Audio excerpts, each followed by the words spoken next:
Are you ready for a future where microchips are mandatory? Governments pushing Neuralink, the Bible predicting the Antichrist. Is this the road to the rapture? We'll dive into the chilling facts, stats on adoption rates, and how close we are to this reality. Subscribe and hit the notification bell. You won't want to miss this. So you're wondering about the microchip prophecy, huh? It's a wild ride connecting ancient texts with modern technology. Think about it. The Bible speaks of a mark, a sign of allegiance necessary for buying and selling. Sounds familiar? Now, we're not saying this is literally the mark of the beast, but the parallels are undeniable. We're seeing a push towards a cashless society, digital IDs, and implantable technology. Is this a coincidence or something more sinister? Look, I'm not here to preach fear, but to encourage critical thinking. Neuralink, for instance, is already making headlines. It's a brain-computer interface promising incredible advancements, but also raising serious ethical questions. What happens when this technology becomes widely adopted? Who controls the data? Who decides who gets access? These are the questions we need to be asking ourselves. Consider the statistics. The number of people using contactless payment methods is skyrocketing. The adoption rate of smart devices is phenomenal. We're increasingly reliant on technology for everything from communication to healthcare. This isn't about demonizing progress, but about understanding the implications. Are we sleepwalking into a future where our very identities are digitized and controlled? So the microchip, it started small, right? Silicon Valley, the birthplace of innovation, quietly birthed this technology. We're talking about those tiny little things powering your phone, your car, even your fridge. But it's the evolution, the miniaturization, that's truly breathtaking. From massive room-sized computers to something smaller than your fingernail, capable of storing unimaginable amounts of data. Think about that for a second. The sheer technological leap is mind-boggling. Now imagine that same technology not just powering your devices but implanted inside you. Neuralink, for example, is pushing the boundaries of what's possible, aiming to connect our brains directly to computers. It's a controversial leap, of course, raising ethical questions and fueling the conspiracy theories you're already thinking about. But the reality is, the technology to do it is already here and it's advancing rapidly. The question isn't if, but when this becomes more commonplace. Let's look at the statistics. While widespread adoption of implantable microchips is still limited, the number of medical implants using microchip technology is growing exponentially.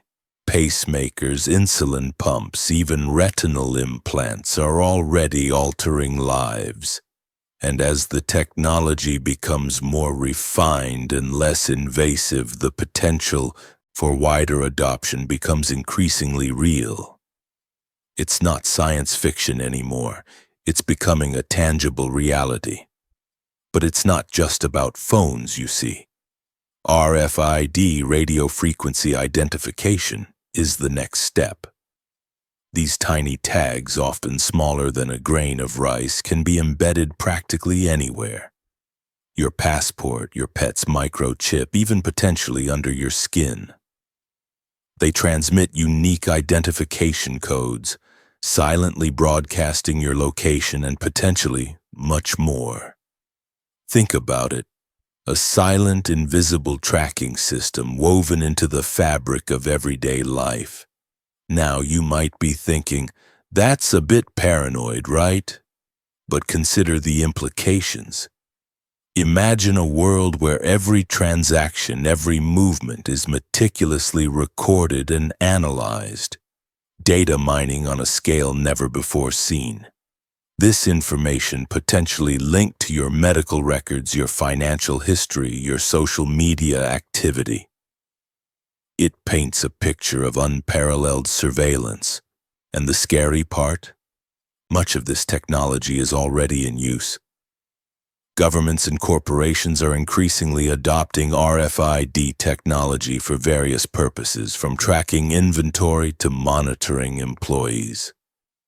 The sheer scale of data collection is staggering, and the potential for misuse is immense. Are we comfortable with this level of surveillance? Are we even aware of the extent to which our lives are being monitored? So you're wondering, how many people actually have these microchips? Precise figures are hard to come by, shrouded in secrecy and varying definitions of what constitutes a microchip implant. Many companies are reluctant to release data, and government agencies aren't exactly transparent on this front. But we can look at some key areas to get a glimpse of the scale. Think about the medical field. Pacemakers, for example, are a form of implantable technology. Millions worldwide have these life-saving devices. While not strictly microchips in the conspiracy sense, they set a precedent. Then there's the growing use of RFID chips for access control and payment systems in various industries. While not universally implanted, the numbers are climbing steadily, especially in workplaces and secure facilities. The real challenge lies in differentiating between voluntary and mandatory implantation. While many medical implants are chosen, the potential for coercive government mandates is a key concern. We don't have exact numbers on that, but the trend towards digital IDs and cashless societies raises serious questions. The lack of transparency makes it difficult to truly gauge the extent of microchip implantation globally. But the pieces are there, forming a disturbing picture. But why would anyone choose to have a microchip implanted? For many, it's about convenience. Imagine you walk into a store, your payment is instantly processed. Your loyalty points automatically updated, all without reaching for your wallet. No more fumbling for keys. Your smart home unlocks as you approach. It's a seamless integration of technology into your daily life, a streamlined existence where friction is minimized. Think about the potential for medical applications. Imagine instant access to your medical records for any doctor, anywhere. Emergency responders could access vital information about allergies or pre-existing conditions in a life-threatening situation, potentially saving your life. For those with chronic conditions, automatic medication reminders and personalized health data could be a game changer, offering a level of proactive health care currently unimaginable. Beyond the practical, there's a certain allure to being at the forefront of technology. It's a statement, a declaration that you embrace innovation and are willing to adapt to the changing world. For some, it's a sense of security, knowing your personal information is securely integrated into a system designed to protect it. For others, it's simply the convenience of a life seamlessly interwoven with technology, a future that's already here. So you're thinking about medical implants. The allure is undeniable, right? Imagine a world without the constant worry of lost or stolen medical information. Your health data securely stored, always accessible to your doctor. But before you jump in, let's talk about the potential benefits. Improved health monitoring, quicker diagnosis, and more effective treatments are all on the table. Think personalized medicine tailored to your unique genetic makeup, leading to better outcomes. However, you also need to consider the downsides. The security of your personal health information is paramount. What happens if that data is hacked? What about the potential for malfunctions? Imagine the consequences of a faulty implant, the risks involved, and the potential for serious health complications. And what about the long-term effects? We simply don't have enough long-term data yet to fully understand the consequences. Then there's the ethical side. Who controls your data? Is your privacy truly protected? And what about the potential for discrimination? Could your genetic information be used against you? These are crucial questions you need to ask yourself before considering any medical implant. The technology is advancing rapidly, but the ethical and societal implications are still unfolding. Weigh the pros and cons carefully. So we've talked about medical implants, but what about Neuralink? You've probably heard of Elon Musk's ambitious project, a brain-computer interface that promises to revolutionize how we interact with technology. Sounds like science fiction, right? But it's happening, and the implications are huge. Imagine controlling your devices with your thoughts, accessing information instantly, or even overcoming physical limitations. Is this the future or just another overhyped tech dream? Neuralink is already undergoing testing, and while the technology is still in its early stages, the progress is undeniable. They've successfully implanted the device in animals, demonstrating the ability to record and stimulate brain activity. The ultimate goal is to help treat neurological conditions like paralysis and Alzheimer's. But what happens when this technology becomes more advanced? What if it's not just about fixing problems but enhancing abilities? Think about the ethical implications. Who controls this technology? Who decides who gets access to it? Will it exacerbate existing inequalities, creating a digital divide between the enhanced and the unenhanced? And what about the potential for misuse? These are questions we need to consider now. Before this technology becomes ubiquitous, it's not just about the science, it's about the societal impact. So where are we with Neuralink's progress? Right now, the numbers are still pretty small. We're talking about a handful of human trials focusing primarily on safety and functionality. The actual number of people with Neuralink implants is, as of this moment, relatively low, though that's expected in this early stage of development. But the projections, that's where things get interesting and potentially a little scary. Musk and his team are aiming for exponential growth. Their forecasts predict a significant increase in the number of implants within the next 5 to 10 years, potentially impacting millions. This involves overcoming significant hurdles, including regulatory approvals, refining the technology's reliability and safety, and addressing ethical concerns that many people have. But the ambitious goals are there, laid out in their projections. Think about it.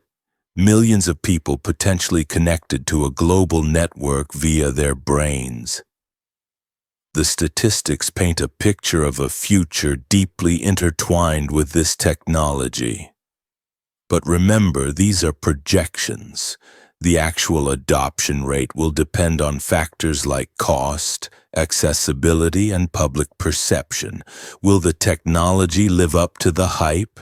And more importantly, are we ready for a world where such technology becomes commonplace? But let's talk about something even more unsettling: government surveillance.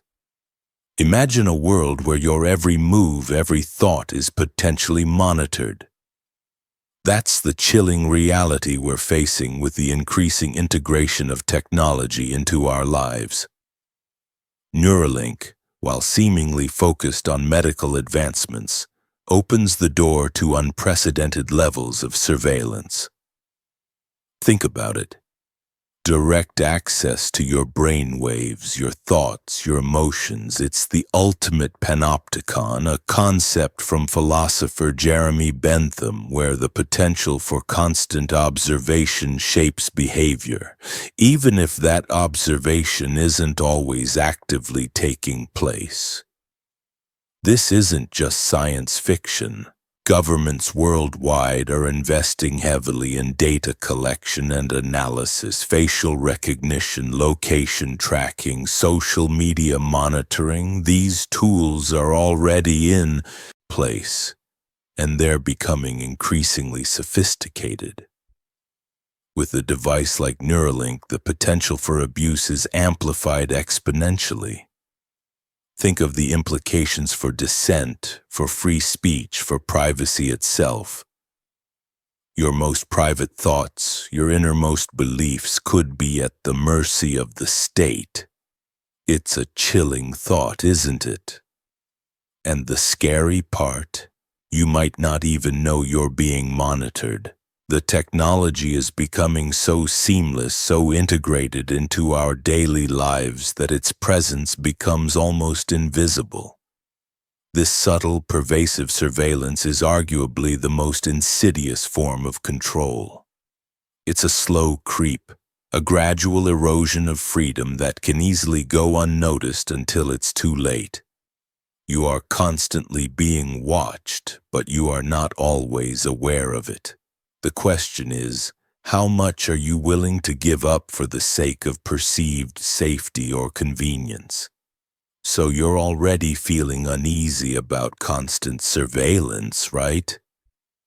Now imagine that surveillance isn't just about cameras and microphones. What if it's directly implanted in your body? Biometric tracking using chips like Neuralink raises serious data privacy concerns. Your unique biological data, your heartbeat, brain waves, even your thoughts, becomes a commodity. Who controls this data, and more importantly, how will it be used? Think about it. Your most private information, the very essence of your being, is potentially accessible to governments, corporations, or even hackers. The ethical implications are staggering. What safeguards are in place to prevent misuse? Can you truly trust that your data will remain confidential and secure? The potential for manipulation and control is immense. And what about consent? Are you truly giving informed consent when the pressure to adopt these technologies becomes overwhelming? The line between convenience and coercion blurs. Are you comfortable with the idea that your biological identity can be manipulated or exploited? These are the questions we need to grapple with before it's too late. So we've talked about the creeping surveillance, the ever-increasing reliance on technology, and the unsettling advancements in biometrics. Now let's delve into something that's fueled countless conspiracy theories. The Book of Revelation and its infamous Mark of the Beast. You've probably heard whispers of it, a chilling prophecy about a time when people will be forced to accept a mark to buy or sell. Is this just religious folklore, or could there be a disturbing parallel in the world around us? The passage describes a mark on the right hand or forehead enabling participation in society. Sound familiar? Think about the increasing integration of microchips and biometric technology into our daily lives. Facial recognition, fingerprint scanners, digital IDs. All these could be seen as steps towards a system where participation hinges on a form of digital identification. Is this the beginning of a system where those who refuse are excluded? Of course, interpreting Revelation is complex and open to debate. But the sheer volume of technological advancement coupled with the growing concerns about data privacy and government control makes you wonder. How much control are we willing to cede? At what point does convenience become conformity? And are we as a society even considering the potential implications of these technologies? So you've heard the whispers, the theories about the Antichrist. Revelation speaks of a powerful figure who deceives the world, a charismatic leader who demands loyalty and wields immense authority. Many interpret this as a global leader, someone who uses technology and propaganda to control populations. Think about it. The seamless integration of microchips, the constant surveillance. Does it feel like a gradual relinquishing of freedom? The book of Revelation also talks about a mark, a symbol of allegiance to this Antichrist. Some believe this mark could be a literal microchip, a technological identifier binding you to a system of control. Imagine a world where access to essential services, even basic necessities, is contingent upon this mark. It's a chilling prospect, isn't it? And it's not just speculation. We're seeing the building blocks of such a system already. Then there's the Rapture, a pivotal event in many interpretations of the end times. It's described as a sudden miraculous event where believers are taken up to heaven. But what if the world continues after the rapture? What if those left behind face the full force of this global technologically advanced system of control? It's a scenario that prompts questions about preparedness, both spiritually and practically. Are you ready? So you're wondering about the rapture, right? The Bible doesn't give a precise date or time, which fuels so much speculation. It's described in 1 Thessalonians 4 and Revelation, painting a picture of believers being snatched up to meet Christ in the air. Think of it as a sudden, unexpected event, leaving those left behind in a state of shock and upheaval. This event is often linked to the second coming of Christ, but the exact sequence of events is debated among theologians. The descriptions vary, some focusing on the sudden disappearance of believers, others emphasizing a dramatic visible ascension. Some interpretations suggest a secret rapture, happening unnoticed by the world, while others picture a public, spectacular event. It's a complex topic, and honestly, you'll find many differing viewpoints among Christians themselves. But the core idea remains: a gathering of the faithful to Christ. The Bible doesn't lay out a step-by-step guide, leaving room for interpretation and various theological perspectives. The timing relative to the Antichrist's reign is a major point of contention. Some believe the rapture precedes the tribulation period, others that it comes after or even concurrently with it. Ultimately, the specifics are shrouded in mystery, inviting ongoing discussion and debate among believers. So, the rapture. And now we're diving into the wild world of conspiracy theories. You've heard whispers, haven't you? About microchips, the mark of the beast, and global control. It's a rabbit hole many fall down, fueled by anxieties about technology and government overreach. The idea is that these microchips, perhaps something like Neuralink, aren't just about medical advancements, but a sinister plan to track and control every aspect of your life. Think about it. Constant monitoring, the ability to influence your thoughts and actions. Scary, right? The connection to the Antichrist is, of course, a central theme. Many believe these chips are the fulfillment of biblical prophecy, a way for a powerful figure to control the masses and enforce a new world order. Statistics are hard to come by on exactly how many people have implantable devices, but the increasing prevalence of technology like smartphones and wearables paints a concerning picture for some. The sheer amount of data collected is staggering, and the potential for misuse is frightening. But here's the thing, it's not just about the chips themselves. It's about the erosion of privacy, the increasing centralization of power, and the potential for misuse of technology. Whether you believe in biblical prophecy or not, the underlying concerns about surveillance, data collection, and the potential for manipulation are valid. Are we sleepwalking into a future where our freedom is compromised? Are we prepared for the implications? Think about your own data footprint. How much do you really know about what's being collected about you? You might think this whole microchip as mark of the beast thing is a modern phenomenon, but think again. Control and surveillance have been tools of power for centuries. Remember the Stasi in East Germany? Their vast network of informants and meticulous record-keeping created a chilling atmosphere of constant observation. Think about the way governments have historically used census data, seemingly innocuous information that can be leveraged for control.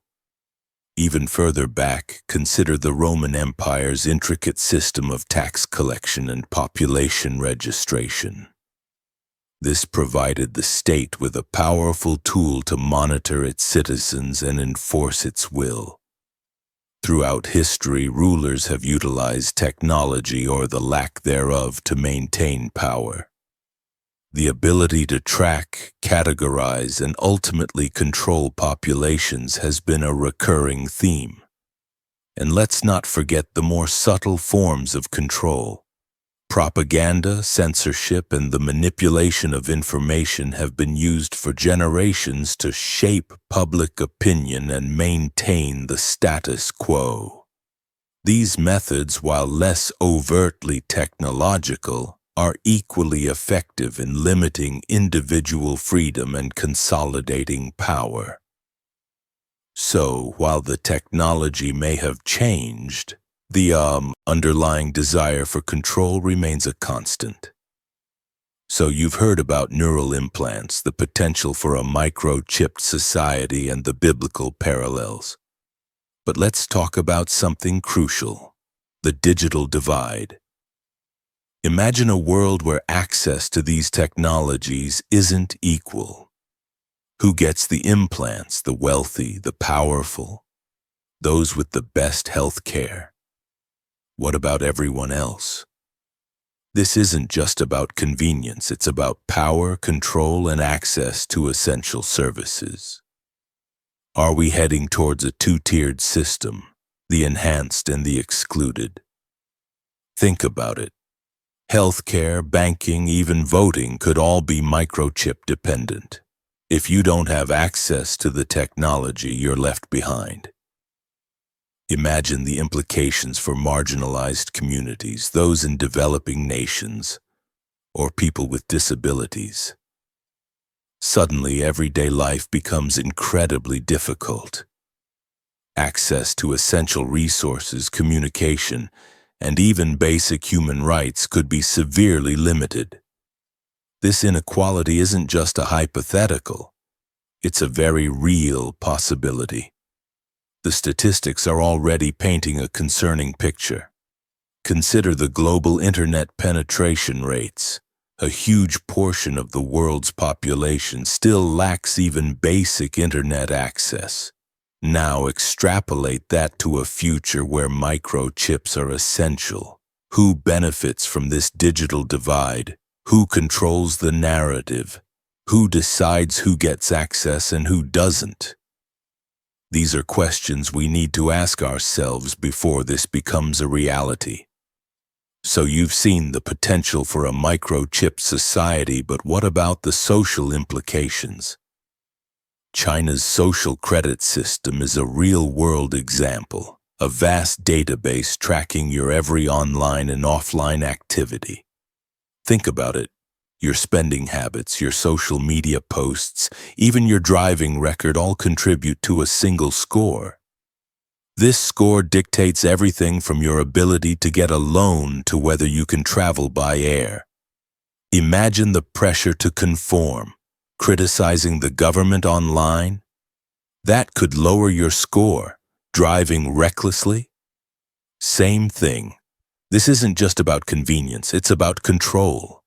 And the data used isn't always accurate, creating a system ripe for abuse and bias.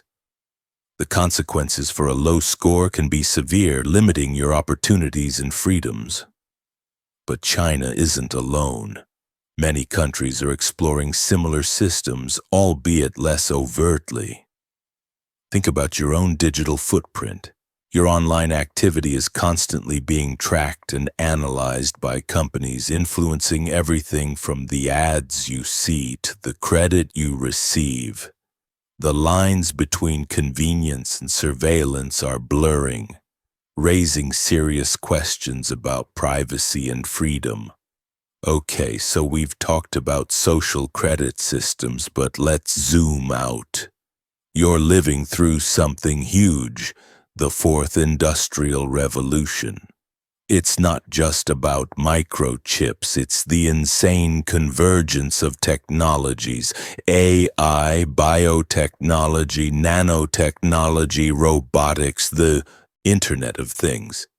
Everything's blending together at an unprecedented speed. Think about it.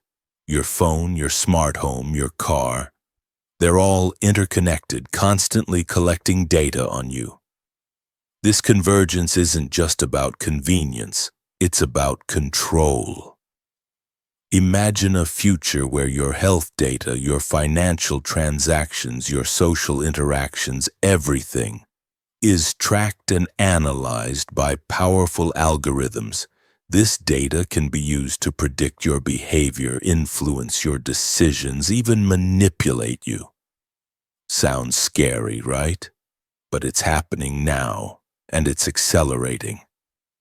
The fourth industrial revolution is blurring the lines between the physical and digital worlds. We're creating a hyper-connected reality where the potential for both incredible progress and terrifying control is immense. Neuralink is just one piece of this puzzle, a technology that could directly connect our brains to this vast network. That's a level of integration that we've never seen before, and its implications are mind-blowing. So you're already grappling with the idea of microchips, right? But transhumanism takes it a step further. It's about fundamentally altering what it means to be human, using technology to enhance our physical and cognitive abilities. We're talking about things like brain-computer interfaces, genetic engineering, and advanced prosthetics, all designed to push the boundaries of our natural limitations. Think about it. Enhanced intelligence, longer lifespans, even the eradication of certain diseases. Sounds amazing, doesn't it? But here's the kicker. Who controls this technology? Who decides who gets access to these enhancements? And what are the potential downsides? Imagine a world where only the wealthy can afford to upgrade themselves, creating a massive gap between the enhanced and the unenhanced. Or a world where these technologies are weaponized, used for control and oppression. These aren't just sci-fi fantasies, these are real ethical dilemmas that we need to address now, before the technology outpaces our ability to regulate it. Consider the implications for our identity. What happens when our bodies and minds become increasingly intertwined with technology? Will we still recognize ourselves? Will we still be human? The lines are blurring, and the questions are profound. We're talking about altering the very fabric of humanity. The speed of technological advancement is staggering, and the ethical considerations are lagging behind. You need to understand this because this isn't a future scenario, it's happening now. So you've got the tech, the potential for total control. But what about the ethics? Imagine a world where your every thought, every impulse is monitored. That's the chilling reality we face with widespread neural implant adoption. Who decides what constitutes acceptable behavior? And what happens when the system malfunctions or, worse, is deliberately misused? Your privacy? Gone. Your autonomy? Severely compromised. This isn't science fiction anymore, it's a rapidly approaching ethical minefield. Think about the potential for manipulation. Imagine targeted advertising but on steroids, directly influencing your desires and decisions at a subconscious level. Or consider the implications for political power. A government with access to your thoughts and feelings could control the entire population with frightening ease. This isn't just about convenience, it's about the very fabric of freedom and self-determination. And what about consent? Can truly informed consent be obtained when the technology itself is so complex and its long-term effects are still unknown? Are we, as individuals, truly capable of understanding the full implications of surrendering such a fundamental aspect of our being to technological control? The potential for exploitation is immense, and the consequences of making the wrong choices could be catastrophic. So we've talked about the potential for widespread Neuralink adoption, but let's be real. You have a choice. That's the crucial point. Informed consent isn't just a legal term, it's your fundamental right to decide what happens to your own brain. Before you even consider this technology, you need to fully grasp the implications. What are the long-term effects? What about data privacy? Are you comfortable with the possibility of your thoughts being monitored and potentially manipulated? Think about it. Are you truly informed? The marketing might be slick, promising enhanced cognitive abilities and a seamless integration into a hyper-connected world. But are the risks honestly presented? Are you getting the full picture, or are you being swayed by promises of a utopian future that might mask some serious downsides? The pressure to conform can be intense, but remember, you're not alone in questioning this technology. Your right to refuse should be absolute. No amount of societal pressure, governmental incentives, or technological hype should override your personal autonomy. Don't let anyone convince you that opting out makes you a Luddite or a social outcast. It makes you someone who values their freedom and their right to self-determination. This isn't just about technology, it's about your humanity. But let's zoom out for a second. Think about your day. How many times did you rely on your phone, your computer, or some other piece of technology? Probably more times than you can count, right? We're so used to it, it's become second nature. But is this dependence healthy? Are we losing touch with the world around us, becoming slaves to the very tools designed to help us? Consider this. How would you cope if the internet went down for a week? Could you navigate your daily life without relying on GPS, online banking, or even simple communication apps? For many of us, the answer is probably a resounding no. That's a pretty stark indication of how deeply embedded technology has become in our lives. This isn't about rejecting technology entirely. It's about being mindful, about understanding the potential downsides of this ever-increasing reliance. Are we sacrificing genuine human connection for digital interactions? Are we losing crucial skills because technology does everything for us? These are important questions we need to ask ourselves. So you're probably thinking, what does this have to do with my job? Well, let's talk about the future of work. Automation is already changing the landscape, and microchips are about to accelerate that change. Imagine a world where robots guided by advanced AI and controlled by networked microchips perform most manual labor. We're not talking about some distant sci-fi future. This is happening now. Companies are already investing heavily in automation, and the pace is only increasing. This isn't just about factory jobs either. Think about delivery services, data entry, even some aspects of healthcare. Microchips coupled with AI will enable machines to perform these tasks more efficiently and cost-effectively than humans. The result? Significant job displacement in various sectors. This isn't a fear-mongering tactic. It's a trend supported by statistics showing a steady rise in automation across industries. Are you prepared for the potential disruption this could bring to your career? Now, this isn't necessarily all doom and gloom. New jobs will emerge, of course. We'll need programmers, engineers, and technicians to maintain and improve these automated systems. However, the transition won't be seamless.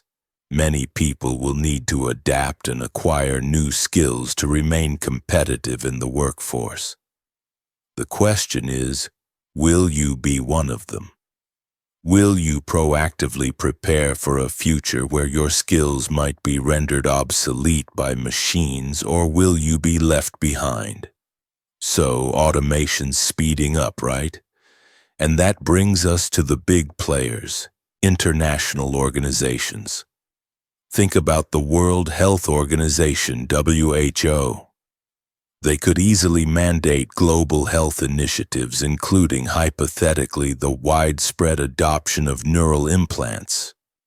You might think that's crazy, Zrania, but consider their influence and the pressure they could exert on individual nations. Then there's the United Nations, UN. They're all about global cooperation, but what if that cooperation becomes enforced? Imagine a scenario where the UN, under the guise of improving global security or public health, pushes for mandatory neural interfaces. It's a slippery slope, and you have to ask yourself, how much control would they really have? These organizations have immense power, and their influence extends far beyond what many people realize. They set standards, provide funding, and exert significant political pressure. If they decided to push for mandatory microchips, they would have the resources and the platform to do it. Think about it. The potential for global control is massive. So we've talked about global governance and the potential for mandatory technologies. But what about the security implications? Think about it. Your personal data, your health records, your financial information, all increasingly connected and vulnerable. Imagine a world where a single point of failure, a massive cyber attack, could compromise the data of billions. That's the chilling reality we're facing, you know? Data breaches are already happening at an alarming rate. We see massive leaks of personal information impacting millions of people. Imagine the scale of that if a global system controlling your health or finances were compromised. The potential for identity theft, financial ruin, and even physical harm is immense. This isn't science fiction. This is a very real and present danger, and it's not just about individual risk. Think about the impact on critical infrastructure. Our power grids, our transportation systems, our financial markets, all increasingly reliant on interconnected digital systems. A successful cyber attack could cripple entire nations, causing widespread chaos and instability. You're looking at a potential global catastrophe. So how do you prepare for a future where technology is increasingly intertwined with our lives, potentially in ways we haven't fully grasped yet? It starts with education. Understanding the technology itself, how neural implants function, the data they collect, and the potential vulnerabilities, is crucial. Don't just passively consume information, actively seek diverse perspectives and critically evaluate sources. This isn't about fear-mongering, it's about informed decision-making. Next, cultivate strong digital hygiene. This goes beyond simply updating your software. It involves understanding how your data is collected, used, and protected. Learn to encrypt your communications, use strong passwords, and be aware of phishing scams. The more secure your digital footprint, the less vulnerable you are to potential manipulation or misuse of your personal information. Especially in a world where technology is becoming more deeply integrated with our biology. Finally, build strong communities and support networks. In times of uncertainty, having people you trust to share information and support with is invaluable. This isn't just about surviving technologically, it's about maintaining your humanity and well-being. Engage in critical discussions, share your concerns, and help others navigate this changing landscape. Remember, collective action and resilience are key to facing the future together. So where does your faith fit into all this? Many religions offer comfort and guidance during times of uncertainty. Think about it. The rapid advancement of technology, the potential for misuse, the blurring lines between human and machine, it's a lot to process.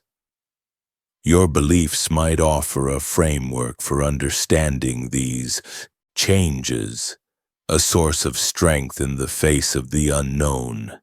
Perhaps you find solace in the belief that humanity will ultimately triumph, or that there's a larger plan at play, even if we can't fully comprehend it yet.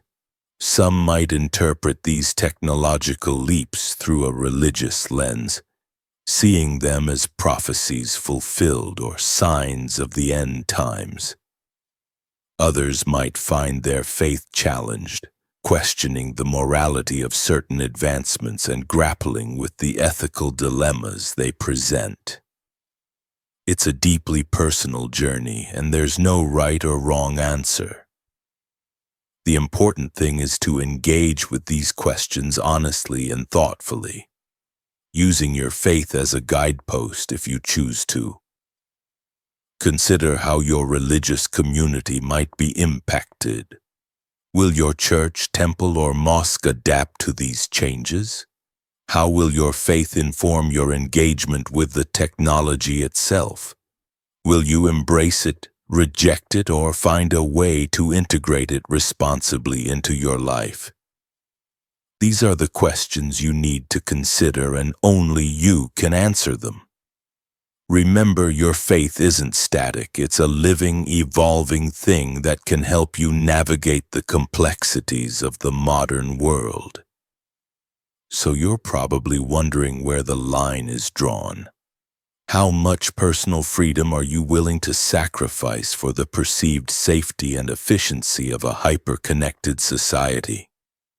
Think about it. Mandatory microchips offer instant medical alerts, streamlined travel, and effortless financial transactions. Sounds pretty convenient, right? But at what cost? Is the trade-off worth it when it comes to your individual privacy and autonomy? The government argues it's for the greater good, preventing crime, improving healthcare, and maintaining order. Statistics show a decrease in certain crimes in cities with widespread microchip adoption. But these statistics often don't tell the whole story. What about the potential for misuse? What about the erosion of your rights? Who's really in control? You need to weigh the evidence carefully and form your own opinion.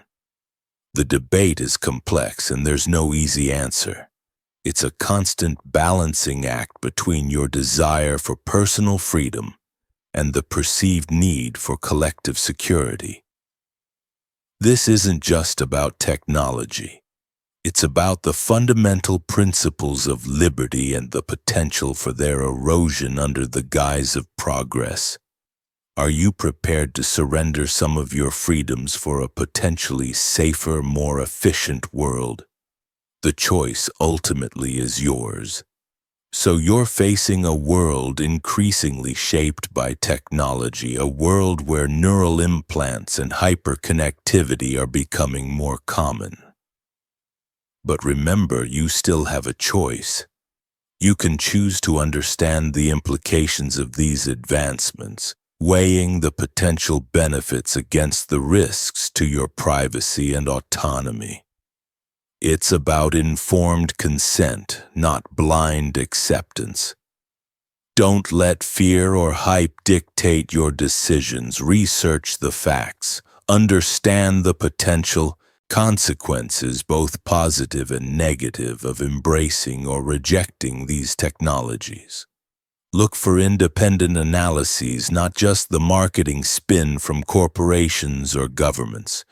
Your future is yours to shape, not theirs. The statistics are clear. Adoption rates are rising, but so is public awareness and scrutiny. You can be part of that scrutiny. You can demand transparency and accountability from those who develop and deploy these technologies. You can advocate for regulation that protect your rights and freedoms. Your voice matters. So are you ready for a future where microchips are commonplace?